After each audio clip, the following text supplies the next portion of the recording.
Simon Ekpa has just been sentenced to 6 years behind bars by a Finnish court after being found guilty on terrorism-related charges. The court said he participated in a terrorist organization and publicly incited crimes for terrorist purposes.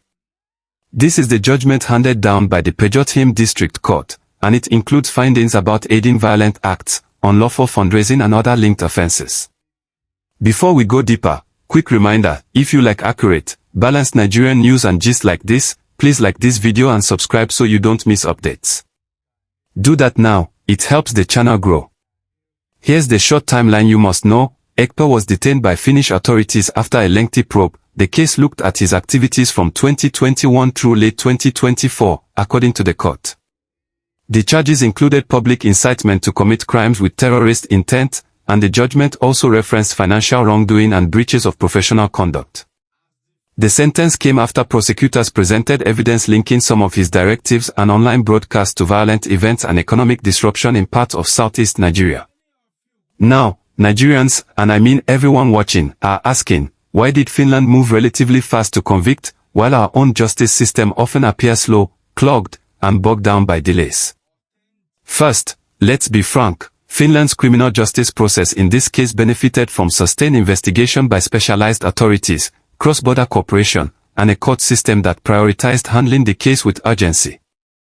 Evidence was gathered, investigators worked with international partners, and the matter proceeded through the Finnish courts until a judgment was reached. That's the short answer for the speed. Please don't forget, like this video and subscribe right now if you haven't. Share with your friends and family so the gist gets to more people who need to know. Contrast that with Nigeria's experience.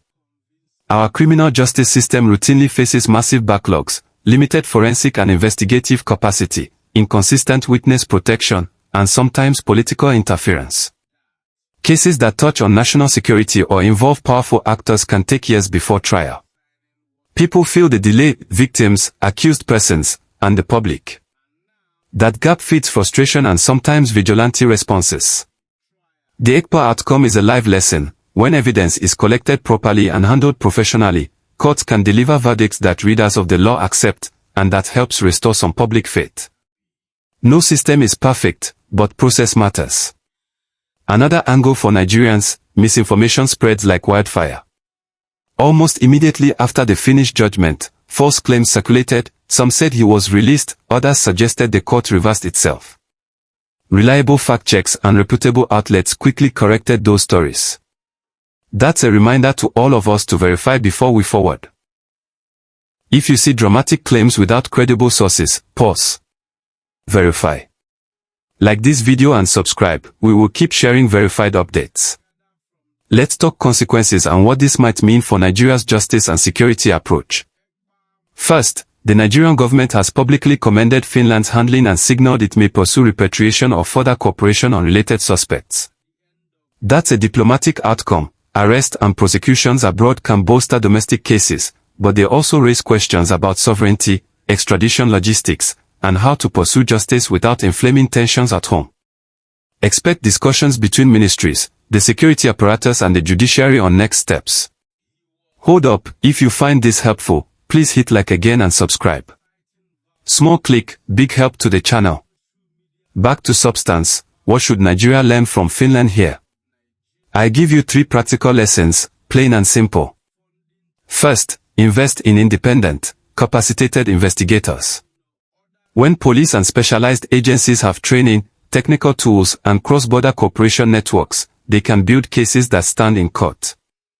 That reduces the time between allegation and verdict. Second, protect evidence and witnesses. A system that protects whistleblowers and witnesses, and that preserves digital and financial evidence, dramatically improves prosecutorial outcomes. Too often in Nigeria, fear of retaliation or weak chain of custody kills prosecutions. Third, transparency and communication. When courts and prosecutors explain steps without exposing sensitive details, public trust grows. Misinformation fills gaps when the public does not get clear information. Simple daily briefings, judged appropriately, help manage public expectations and reduce rumors. Again, like and subscribe, and if you appreciate these 3 lessons, share the video to spread the point. Now, let's consider the human and political side. Nigeria's criminal justice system is complex, but it is also straightforward. Ekpa is a polarizing figure. To supporters he is a voice for Biafra nationalism, to detractors he is an agitator linked to violent acts and economic harm from enforced sit-at-home orders. The court's decision will deepen divisions, some will see it as justice, others will claim political persecution. That's why state actors, from community leaders to the federal government, must handle subsequent steps carefully. Heavy-handed rhetoric or crude political point-scoring risks inflaming tensions in the southeast. Instead, we need calm, lawful follow-through, and avenues for peaceful political expression. Let me also say this plainly, a foreign court's conviction does not replace Nigeria's responsibility to address root causes. Marginalization, governance gaps, underdevelopment, and heavy-handed security responses helped create the circumstances that some groups exploit. Convictions against leaders may reduce immediate harm, but long-term peace needs political dialogue, development, and rule of law reforms. If you're getting value from this, smash that like button and subscribe. Tell a friend, help the channel grow so we can keep doing this kind of unpacking. What about legal options? Ekpa's legal team is expected to appeal. Appeals are normal and allowed under Finnish law. So even with a 6-year sentence, this matter may move through appellate courts, which could extend the timeline. But the initial conviction sends a strong message: European courts can and will prosecute transnational conduct tied to violent activity abroad. That also warns other actors who think social media from afar gives them immunity. We must also talk about the economics of sit-at-home orders and economic disruption that have been linked to the separatist tactics Ekpa championed. Reports have estimated huge losses to businesses and livelihoods when entire towns shut down. Courts in other countries looked at both direct violent acts and the economic harm caused by enforced shutdowns when weighing intent and culpability. This is a wake-up call for leaders. Mobilizing people for disruptive action carries legal and moral responsibility for the fallout. Don't forget, if you haven't already, like this video and subscribe. It costs you nothing, it helps us reach more people and keeps the conversation honest. Now for the big takeaway for ordinary Nigerians watching: demand the same standards from our justice system. If we want speedy, fair, transparent outcomes, press your representatives. Support reforms for stronger investigations, digital forensics units, and independent prosecutors. Encourage courts to embrace case management reforms that speed up trials without sacrificing fairness. Insist on witness protection programs. This is how you turn headlines into long-term change. One more thing: watch how our media and civil society respond. Responsible reporting and measured civil society engagement can help keep tensions from boiling over. Avoid the temptation to cheer every foreign conviction as the final answer. Instead, ask how our institutions can be strengthened.